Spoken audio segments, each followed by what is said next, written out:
Welcome, welcome, welcome everyone to another amazing episode of Beyond Boardroom Business. I'm your host, Coach Stephanie, and tonight, make sure you hit the like button. Make sure you share this with your friends and family because this is another amazing episode. And so, without further ado, we're just going to bring on Mr. Aubrey Speaks. How are you tonight, sir? Hey, how you doing, Coach Stephanie? I am feeling fabulous. Thank you for asking. And I am so excited that you're here. Your bio is just, wow. What can I say? I just can't imagine what you've gone through. So that's why I'm so glad that you're here. So without further ado, can you tell us who is Aubrey Speaks? Aubrey Speaks, or Aubrey Mhm. Padmore. Yes. I'm an innovative thinker. I was born and bred, birthed, went to school in the island of Barbados. And, everybody here, Barbados is a paradise, but it was the place that I call home. And it's a place where I came up under some very interesting circumstances. I had a lot of fun growing up. I cut sugar cane, planted lettuce, tomatoes, all Oh, these wow. different things. Went to the beach, climbed coconut trees, climbed mango trees, run from Mm, what they used to call the heart man, all of those kind of nice kid stuff that we experienced there. So today I've been here in the United States for over 43 plus years. So okay. this is also my home, away from home and home. And Yeah. the relationship between Barbados and America has been a very interesting family friendly type of relationship over the years. So I'm very pleased to be here and being a long term guest, if you will, like a staycation in one sense, but also contributing to the nation's development. Yes, you're definitely an asset to America. So thank you for coming. But can you tell us what brought you here? That's a very interesting question. Every time I'm asked it, and I was asked over the years, why did you leave such a beautiful paradise and come to America? And I tell people All right. I grew up with a very powerful and spiritual church history.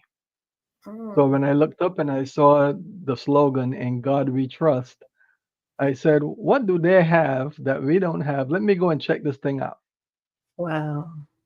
That's not something that I told people over the years, but for those who ask in private, I give them my storyboard as far as the truth behind it. Wow. And when I decided to do that, a lot of the people at the church that I went to were telling me, "You don't want to go to America? Barbados is better." And I said, "Well, you have to spread your wings and fly, you know?" And Mm, so the opportunity came along and I accepted it and I came. And I've been here trying to empower myself and people since then because I believe wow. that if you come to a country and you're what we call a foreigner or a resident, you have to respect what is possible and manage what is impossible. Ooh, So that's what I've yes. been doing since I've been here. Yes. And again, I've read your bio and I understand your history, but can you share with my viewers and listeners how it was growing up on that beautiful location? Well, it was a very interesting storyboard for me, given the fact that when I was born, I lacked one of my senses, which was the ability to speak. And I don't talk a lot about it, but I found it interesting that I was growing up not able to speak, but listen. And Mm, really, I used that opportunity as I remember to really study my community and the people. And I realized that the one thing about living is that the people bring different events into your life every day. And all I had was the time to watch. I couldn't say anything, for a little wow. while. And that laid the foundation for my mental health and wellness in terms of how I view life, see people, and what I thought I wanted to do next. So as I came along, the first thing that I remember when people communicated with me, they'll pass by the front window where my mother placed me because she said I put you in the front window so I can look up and see where you are every time I'm doing the dishes or taking care of the house and whatever, because I couldn't hear you. So I had to find a way to really, and we actually had this conversation when I went home. When the first time I went back home, I actually sat and had this conversation with her, because by then I was really interested in my own development and the development of other people more fervently. And so she was very accommodating and shared with me, gave me even a little bit more of my history. And it was a very interesting experience. Now, as I recall growing up and having to stay home, my mother always felt, well, let me keep him close to the house because nobody can't really hear him say nothing. So that I'm using my Bajan dialect a little bit. So let me keep him close to the house so I can keep an eye on him. So I was kind of like what they will say, you drop under your mother as you come along. And I would go on trips with her. She'll hold my hand and take me places. And then one day, as I was sitting around doing nothing and hanging out, I was, by then, I believe I was in um, high school, getting ready to go to high school. And this guy came along and he said, "What are you doing?" And I said, "I'm not doing anything." So he grabbed my hand and he took me to church, and that began my journey to church and more interaction. But before then, when I was coming along and in the street hanging out by my cousin's house, and I stuttered, people would laugh, but they weren't laughing at me. They found me interesting, you know. Okay. Okay. And so today, even now, when I call home and I say, "Hi, how you doing?" They don't call me dummy, but when we get into conversation about my history, they talk about, "You remember when you can talk, Aubrey?"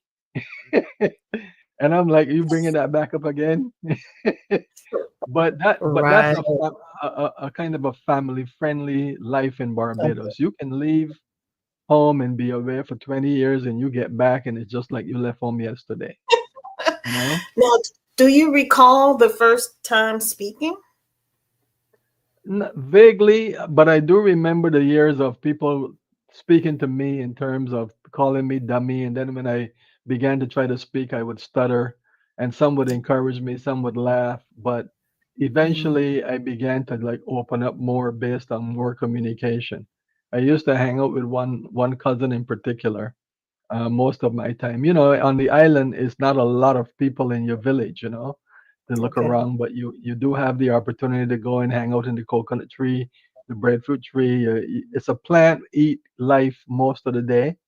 You have mangoes, edos, cucumbers. You have a little Mm, fish, sweet mm. potatoes, coconut water, that kind of thing, and it's a natural mystic kind of life. You Yeah. don't have to worry about your health problems. Maybe a little bit of sugar, because growing up, one of the things about crop season is that I would have to go into Cane Grung and plant, and I'll help my grandmother because she worked on the local plantation, and I would Mm. follow her around too because I was the last child.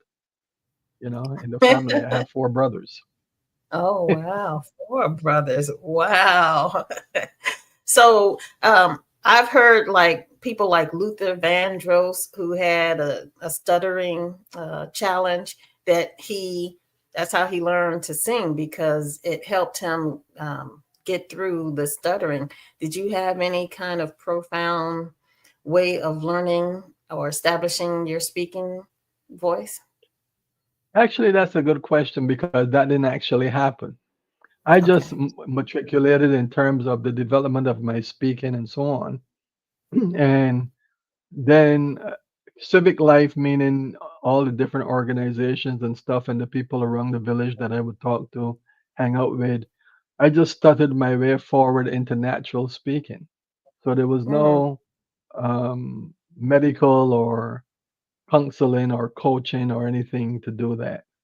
wow. But the one thing about Barbados is that when they're teaching you, they oh, my browser lost connection with the camera. Oh, Oh, growing up, running around the island and eating like mangoes and all of these other things, and following my grandmother up into the field was a very special opportunity and journey for me because I learned a lot about old school agriculture and different things like that.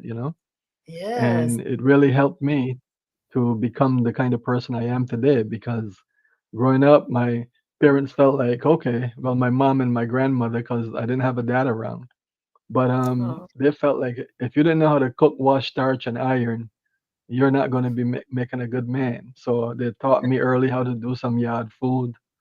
And then when I came up here, I learned from different places and spaces in the restaurant industry how yeah. to go from learning how to cook at a deli, restaurant, fast food into Okay. upper crust type kosher, parv, Korean, Chinese, Mm, Japanese food, all of those different things, you know. So yeah. I have a very wholesome history here and cultural experience. Wow. So You're making you me know, hungry talking about all I, this food, now I'm getting hungry myself. You know. right? So let me ask you this. Did you have mentors? Because you mentioned how people were calling you degrading terms like dummy because you couldn't speak. How did you turn that around and become the man that you are today? Well, to answer the question in the first part, my pastor was my first mentor. Mm. You know, when I was growing up, she would really pull you into the room and explain to you who you are and not to let Oh, anybody define who you are. And so I became very bold through her. Her name was is actually because she's still alive, and I hope she's watching. I have a opportunity to watch this because I have not spoken to her in years, but I know that she always looks out and figures out what happened, you know. And yeah. I know she's probably, I don't know, she might be like maybe a centenarian by now, right? Wow. But in Barbados, when you're older, does not mean you don't have value, you know. That's right. Um, One of the beautiful things that I remember growing up in the village is that a lot of people you would never really know their age. Mm, And it's not something that you spoke about, but when you find out that they're like 90 and 100 and they're talking to you like they're 50, you're like, what? And yeah, and their memory is right mm, there with you, you know, that's and right. they can cuddle you. So my mentors were people in the village who saw your greatness, Mm, understood your history, but always offered a kind word. And if your wow. mother was on the wrong and you started behaving poorly, they would actually whoop you Mhm. and Yeah, send you home. You know, it was a part of the village raising the child. That concept that you hear a lot about yeah. actually was activated in my early days in Barbados, and I benefited from it Wow. tremendously. You know, you were not allowed to really disrespect a neighbor and carry yourself inappropriately because they were your security. You know, Yeah. they were the people that looked out for you, watching who's watching you, taking care of you. And one of the things that I remembered is that Barbadians always offer someone some food.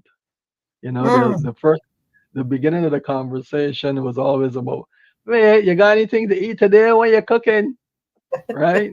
And you're standing there and you're listening and you're looking and you're like, "Oh, I got some breadfruit there." And someone will say, "Well, I got some sweet potato, but I know what to do with it." And then someone will say, "Well, I have some saltfish here." And I said, "Well, bring it to me. I can cook everything and I can give you some." Right? uh, uh, And that was village life growing up. So that also birthed my customer care mentality, you know? And it yeah. also births the representation for what Barbadians do when people come to the island, you know? We are naturally caring people when they land and when they are not even even before they land, if they come instead, it's you're always welcome to be a part of the village, and that's the dimensional village. It's only 166 square miles. So Wow. that's the landmass, and then everybody hangs out. There's a party, there's church, there's just community, there's civic organizations. One of the major civic organizations that really strengthened my culture was Boy Scouting. You know, Wow. we took Nice. it very, yeah. And then there were the Girl Guides. Then there was the Cadet Corps.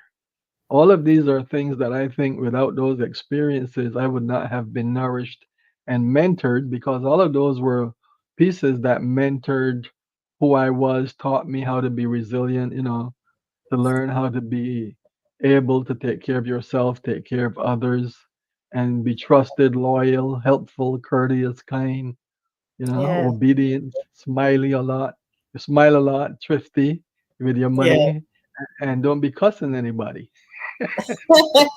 That's right. Wow. So you mentioned customer service. So what is it that you exactly do here in the States? Well, I started out years ago doing my own entrepreneur prowess in terms of development because, when you come here as a foreigner, you have five different jobs, or maybe 10, depending on what your schedule cannot handle.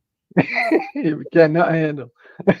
But I ended up starting my own business in terms of taking care of myself. I never wanted to beg, borrow, steal, or any of Yes. that kind of stuff. So I found ways to really make my time here worthy, you know. Awesome. So I would be hired by different restaurants. That's how I broke into the business. I went into a restaurant one day and I said, "Are you hiring?" And they said, "Sure." So they made me a busboy, and I went Oh, ahead cleaning tables and everything. And then one day they said, "Do you mind learning how to make sandwiches?" So if I'm learning how to make sandwiches and cut meat and bake and all of these different things, I started feeling at home, you know.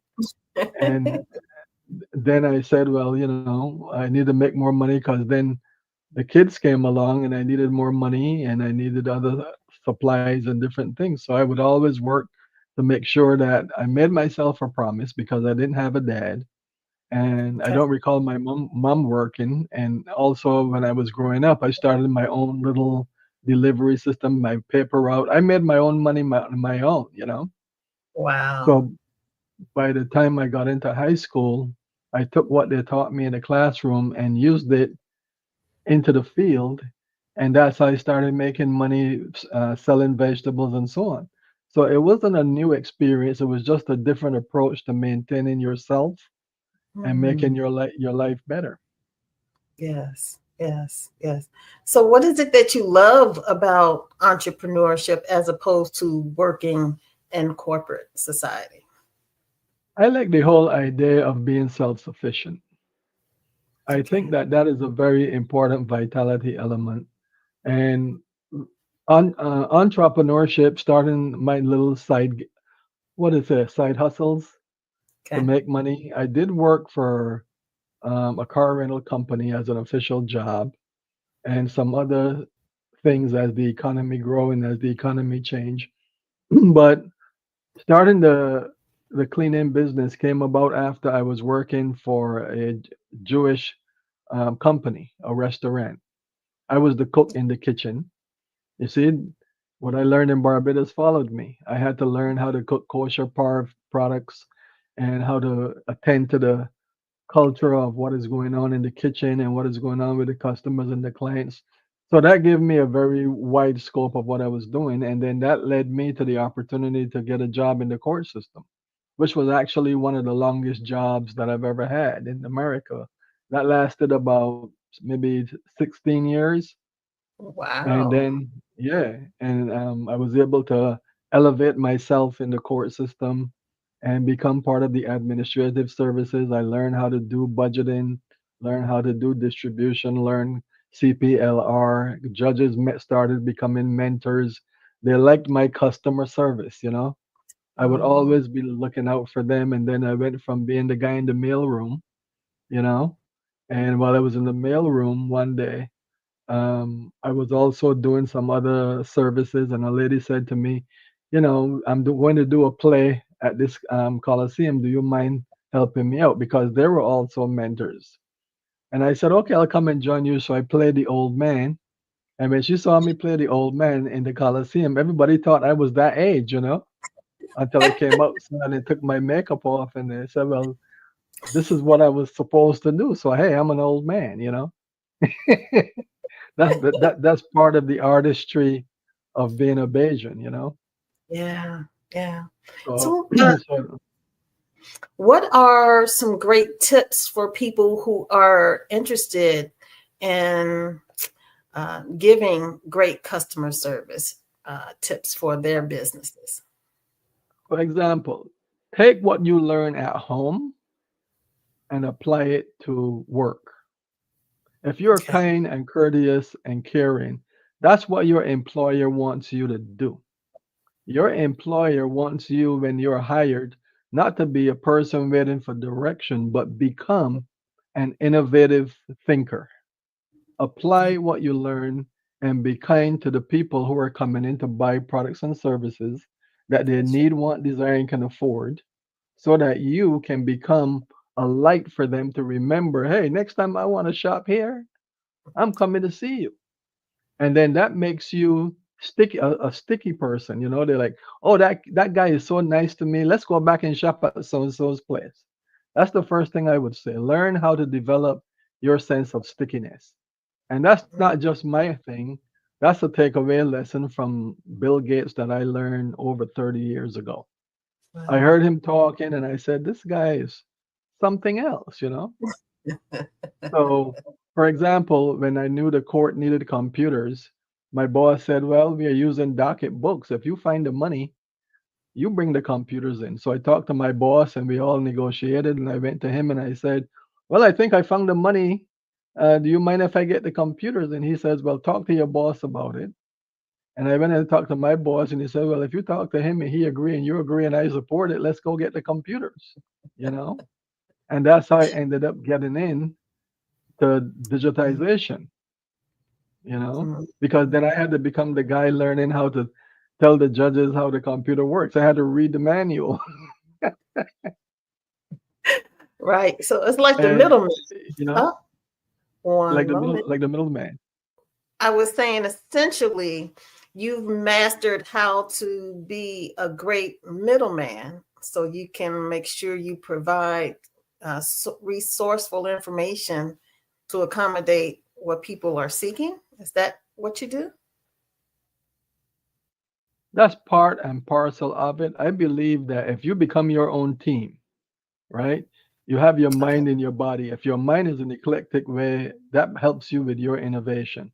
So if you're working for someone and someone is depending on you, learn how to play each angle within the system.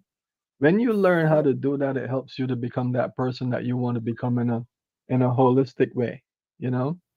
And then you're able to then understand all of the pieces. You can lead from the front and you can lead from the back and you can be the middleman. So you can be anything and everything you need to be, because your id ego and super ego are united. You don't think that you're better than any person. You're just excited to be serving. And that's what everyone needs to learn to do in every situation, you know? This is where the Yeah. friendship factor comes into play for yourself and others. Yes, yes. Relationships are so key to successful business. So, is there anything that you haven't accomplished that's on your bucket list or to do list? I want to go to the continent of Africa in 2026. L- Okay. le- Leveraging myself online during COVID, I built a lot of relationships by being virtually available to a lot of people. And one person said to me once, you know, you're always in the right place at the right time. I said, I guess this is because God appointed me to do that, you know, to Right. bring the opportunity and the mindset to help you achieve what you want to achieve. Because I believe very strongly in theory, but I also believe in practice. If you can take what you learn and apply it in a real life situation, that's your PhD. Don't let anybody fool you, you know? I The like that. ability to use experiential education and manage who you are in a real life situation is what life is all about. So many Mm, people out here go to college and don't have the opportunity to use what they use. I that's so. happen to be the guy that had the opportunity to, while learning theory, manage as a practice, become a practitioner of my circumstances at work, at home, and at play. So no matter where I am a leader, a follower, a trainer, a coach, a mentor, mentee. I love it, you know? And like I said when I was interviewing on CBC the last few days ago, I love me. And when you love yourself, You found Yes. the foundation of faith and substance to receive and give anything that you want to do and manage chaos at the same time. Because believe me, okay, if I did not develop this mindset, I would not be able to manage all of the chaotic things that I have had to manage as a singular, as a married person, as a father, as a friend, as a business owner, as a failure.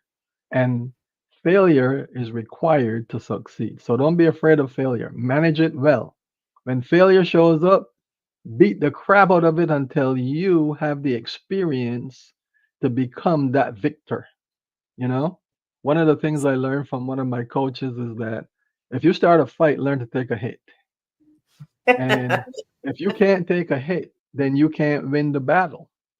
You know, It's true. we like to watch those movies. As a matter of fact, we spend time giving ourselves to people, and they get hits two ways.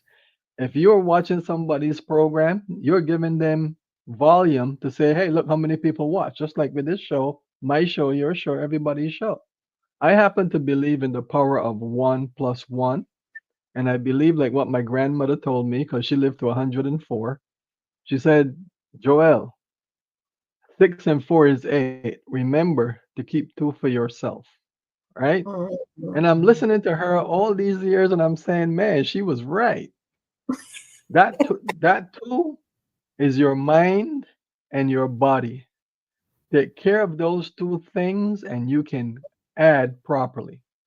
The Yes. mathematics of social norms require one person, one thought, but you build out that one idea dimensionally. I only do one thing in Mm. life very well, you know. One thing, What's that? one single thing. And I branded my workshop to include that one thing.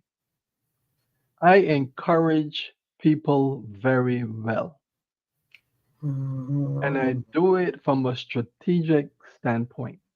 So if you show up and you start talking to me, you have to be careful because if you want a blessing that you have been praying about, thinking about, talking about, walking around feeling, when I show up, I live the life I speak about. I'm not a guy that gets on stage and spill a whole bunch of crap that sounds great.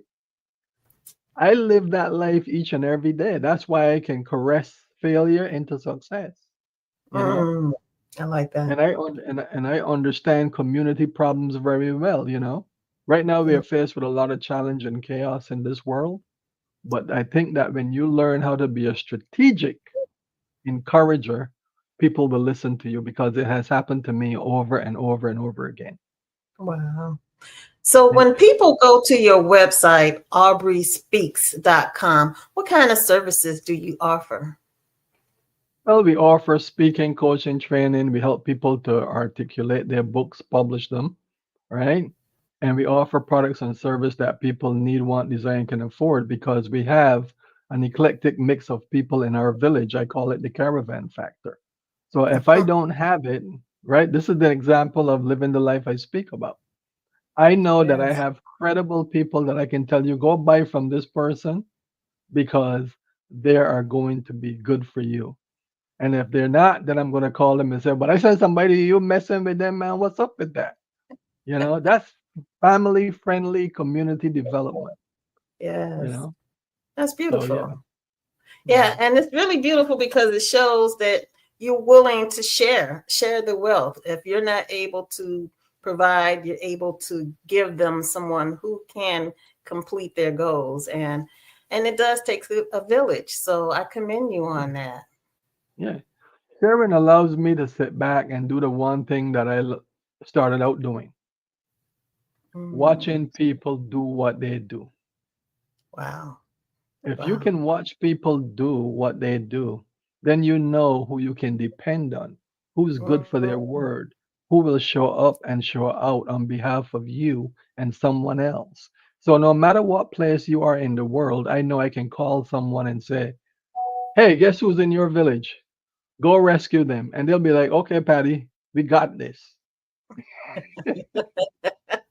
That is beautiful. And I really enjoyed this conversation. It's very soothing and just great to know that businesses such as your services that you offer are available. So, in closing, Yeah. do you have any kind of uh, inspirational words for our viewers and listeners? Okay. So my next book coming out is going to be From Mute to Mogul. I'm going to Mm, talk. I'm going to talk about, and mogul for a lot of people think I mean heavy duty, wealthy to the 10th million billion degree, right? It's not that. uh-huh. It's an acronym for managing opportunities, garnering ultimate legacy. Wow, Because love in it. in in my family, I'm the first to ever go to college and graduate. What? Ever in the history of my family, I'm the first and only person to ever go to college, earn a master's, a bachelor's, became a 7-year administrator, and actually was the person that managed the court system in the state of New York for the civil court as the supervising court aide. So those are emotional moments that I use my mindset and my power driver. You know, it's kind of like golfing. So Wow. I'm excited, and that's one of the reasons I love me to come here to a nation where you set up and set off and you help things. And also, when you hear about National Caribbean American Heritage Month, I'm also one of the people that work to bring that to fruition each and every year for the last 20 years. And this is where the silent speaker acts because you don't have to talk a lot.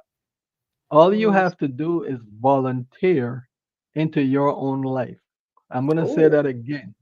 When chaos shows up, volunteer into your own life and build out your volunteerism into a cash cow for yourself. It's wow. not going to be easy because people are always watching you, Yeah. and some people will come into your life to derail you. Trust and believe when I tell you that. Yes. So this is not a glamour moment. This is a very honest and authentic conversation, and I will be sharing more of that on my show, Straight Talk and Motion and Straight Talk and Motivation, because I'm Okay. very clear about who I am. Yeah. I know that I'll talk to you straight, and my motive is clean. You cannot accuse my motive Yeah. because the one thing that I watched when I was reading and listening is that Jesus died because of an accusatory statement. Mm. And someone said, Jesus don't exist. I said, I really don't care if he exists or not. The principle behind what is Mhm. presented to represent that time in history is Right. real. Try it. Wow. Wow. This is amazing. I would love for you to come back in the future so we can follow up and see what else is going on in your world. Is that okay with Yeah, you? that's fine. Awesome. As a matter of fact, we have a conference coming up shortly. When you Okay. log on to the CaribVoiceRadio.org, just click on the homepage and go check it out. All right. Definitely. I'm Definitely. not just, Thank you so much. yeah, you're welcome. All right. Okay, everyone. I hope you all enjoyed this episode of Beyond Boardroom Business. And again, I'm your coach. I'm your coach and your host, Coach Stephanie. Please, until the next time, stay powerful, stay prayerful, and stay present. Peace.